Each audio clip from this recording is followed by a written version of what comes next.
E aí, pessoal?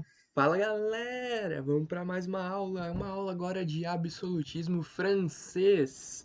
Beleza, pessoal? Nós já estudamos a respeito do século XVII a Inglaterra, né? E agora, né, nesse período de século XVII, a gente entrando para o século XVIII, ali entre 1600 e 1700, nós vamos estudar a França, né? Como que a França evoluiu nesse século XVI, quer dizer, século XVII, século XVIII. Beleza? Vamos que vamos então, vamos embora, né? O absolutismo francês. O que a gente está vendo na França é um sistema onde o rei manda em tudo, o rei é o cara, né? O rei ele é absolutista, ou seja, ele manda da maneira que ele quiser, absoluto, né? Ele tem o poder absoluto em suas mãos, né? A gente tem uma sociedade, tá? Que a gente vai conhecer como a sociedade aristocrática de privilégios, né? Aristocrática é uma sociedade que tem uma aristocracia, ou seja, tem um grupo dominante, beleza? E privilégios, né? A gente já sabe que privilégios são coisas que as pessoas obtêm, ou seja, são benefícios, né? Elas obtêm coisas a mais que as outras não têm. Então, quais são os privilégios da aristocracia? Principalmente não ter que pagar impostos, beleza? E ter muito dinheiro, né? E, né, enfim, isenções fiscais, né? Ou seja, não precisar pagar os tributos, tá? O primeiro estado que a gente vai conhecer é o Alto Clero, beleza? O segundo estado é a nobreza, né? Os nobres. E o terceiro estado é a burguesia mais o povo. Tranquilo? E aqui eu achei esse esqueminha sensacional, né? Do estado absolutista, mostrando, né, as ramificações do dinheiro e do poder, né? Então, se a gente for ver aqui, ó, tudo aponta ao rei, né? E a aristocracia que é composta pela igreja e pela nobreza feudal. Como assim? Nobreza feudal em plena Idade Moderna? Sim, né? Na França a gente ainda tem aí esses nobres grandes proprietários de terra, né? Concentrando essa terra e esse poder, né? Em si. Beleza? Então, o que que vai acontecer? Vamos lá primeiro analisar o dinheiro, como que ele está correndo, né? Olha só, artesãos e camponeses, eles meio que sustentam a bagaça toda, né? Eles que pagam os impostos, né? Eles pagam tanto impostos feudais para a nobreza e igreja, como também impostos reais para o rei, beleza? A burguesia, ela precisa também pagar esses impostos, então ela está inserida, né, aqui nessa situação de não ter privilégios. Só que a burguesia ela tem muito dinheiro, né? Então ela vive melhor que camponeses e artesãos, beleza? O que que vai acontecer? Agora olhando o poder.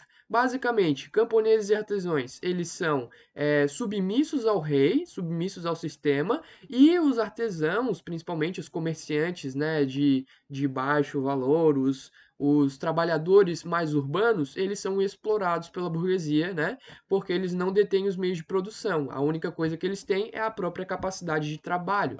Então a gente vai ter aí essa exploração e a burguesia, por sua vez, vai apoiar o rei e também, né, a nobreza e a igreja sustentam, né, esse poder real, né? E, enfim, esse é o nosso esquema, né? Todos os súditos obedecem ao soberano, que é o rei absolutista, impostos, leis, moeda e exércitos nacionais, porque a gente está aqui num sistema, né, de monarquia nacional moderna, né? Lembrando que foi na Idade Moderna que surgiram os Estados Nacionais, né? Por isso que a gente pode falar França, né? Que é o Estado Nacional Moderno francês. E centralização de poder, obviamente, no monarca, no rei absolutista. Beleza? E a gente vai ter nesse período uma coisa que convencionou se chamar de Era dos Luíses, né? Não é oficial, é uma maneira de tu dizer que teve Luís pra caramba, né? É tudo Luís, né? Porque na época não existia, né? é, Valentina nem Enzo. Na época o nome da vez era Luís. Então a gente tem aí Luís 13, Luís 14, Luís 15, Luís 16, Luís 17, Luís 18 e assim vai, né? Vai progredindo os Luíses, né? Aqui os mais importantes pra gente são o Luís 13, que foi o primeiro da dinastia Bourbon, tá? O Luís 14, que foi o Rei Sol, o maior absolutista de todos os tempos, tá? O Luís 15 intermediário, não tem tanta coisa importante, e o Luís 16 que vai então ser o alvo da Revolução Francesa, tema de uma próxima aula, beleza?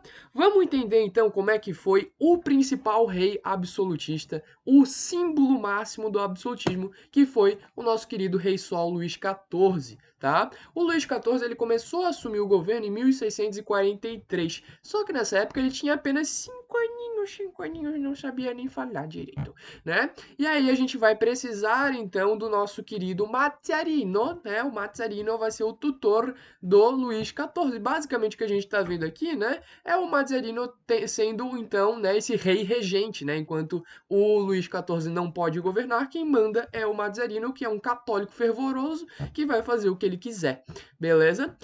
Quando cresceu o nosso Luís XIV, né? O Luís XIV, ele sempre foi uma pessoa meio egocêntrica, assim. Sabe aquela pessoa que não divide os cheetos, né? Esse é o Luís XIV, aquela pessoa que não divide nada com ninguém e sempre quer mais, né? É aquela pessoa que se tu der um cheeseburger pra ela, ela vai reclamar que tu não trouxe batata frita, né? Tu deveria saber que ela queria batata frita, né? O Luís XIV era uma pessoa difícil. Ele queria tudo pra ele queria tudo cada vez mais, né? Chegou um momento que o Luís XIV, né, nesse processo de ambição, ele falou assim: eu quero construir um palácio. Um palácio à custa de quem? À custa de quem paga os impostos, tô nem aí. E ele vai então construir o grande e maravilhoso Palácio de Versalhes. Olha só isso daqui, gente. É ouro, é cristal, nossa, é uma loucura, né? Olha o tamanho disso daqui, né? Então, até é engraçado, né? A gente parar para pensar que o próprio Luís XIV ele vai construir esse Palácio de Versalhes em uma região super afastada, né? Ele vai construir em Versalhes, obviamente, né? Afastado do centro urbano de Paris. Por quê? Porque além de ser prepotente, ele era mesquinho. Ele não queria ficar perto do pobre, né? Porque Paris está cheio de artesão, né? Essa gente que é pobre, não. Ai, não quero ficar perto disso aí, não, gente. Vamos para longe, né? Então o Luís XIV tentou se afastar dos pobres, né? Olha só que filho da mãe. Mas enfim, aí a gente tem um determinado paradoxo, né? Que é o paradoxo do Luís XIV, e o paradoxo dele é que ele era um cara que gostava de modernidade, gostava de coisas novas, gostava da ciência, né? Gostava de progresso, né? O próprio ministro da economia dele, né? Ele falava, cara, vai, inova aí, faz as coisas, né? Só que ao mesmo tempo ele era um cara do antigo regime, ele era um cara super autoritário, um cara que ele afirmava o próprio poder como direito divino, era um cara super retrógrado, né? Em questão de governo. Então é o paradoxo do Luís XIV, essa situação aí, modernidade contra antigo regime. Tá? A gente vai ter o ministro da Economia, como eu falei para vocês, o Jean-Baptiste Colbert, né? O Colbert, ele é um cara muito influente, né? E na época do Colbert, a França vai enriquecer bastante, tá?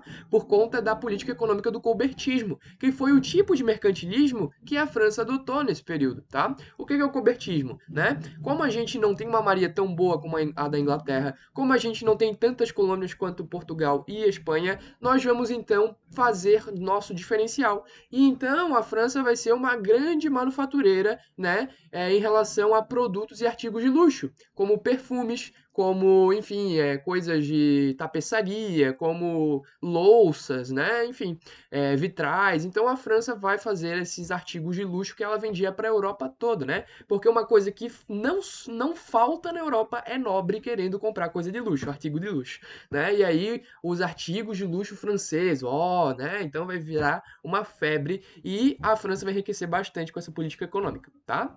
Além disso, né, além de ter essa pretensão econômica, o Luís XIV vai fazer uma jogada que foi meio ruim, né? Foi meio ruim no contexto de democracia religiosa, né? Porque o Luís XIV, né, ele vai editar, né, um edito, obviamente, né? Ele vai então proclamar o Edito de Fontainebleau. O que que foi o Edito de Fontainebleau? Olha o nome, né? O nome imponente do Edito.